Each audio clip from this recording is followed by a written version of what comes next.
Buonasera e ben ritrovati con l'informazione flash di New Sicilia, i principali titoli del pomeriggio. Fischi e contestazioni per Roberto Lagalla durante le celebrazioni per Santa Rosalia a Palermo. Il sindaco, soddisfatto per l'enorme partecipazione, ha accettato il dissenso di una parte dei presenti, dichiarando: i fischi ricevuti vanno rispettati, sono un'espressione della democrazia e vanno ascoltati con attenzione. Con l'approvazione da parte del Consiglio dei Ministri della norma di attuazione finanziaria dello Statuto siciliano, la nostra isola ottiene un risultato storico. A sottolinearlo il Presidente dell'Assemblea regionale siciliana, Gaetano Galvagno, che ha espresso soddisfazione per l'importante passo compiuto a Roma sulla fiscalità di sviluppo in Sicilia.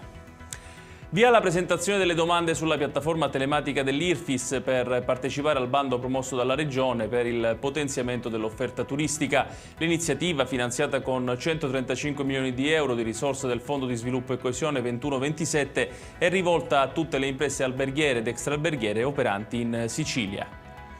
Sta facendo discutere il caso di Davide Emanuello, boss ergastolano di Gela, che dopo anni di isolamento potrà incontrare la fidanzata in carcere. A stabilirlo è stata la Corte di Cassazione, che ha dato ragione al Tribunale di Sorveglianza, che aveva dato l'ok all'incontro subendo il ricorso da parte del Ministero della Giustizia.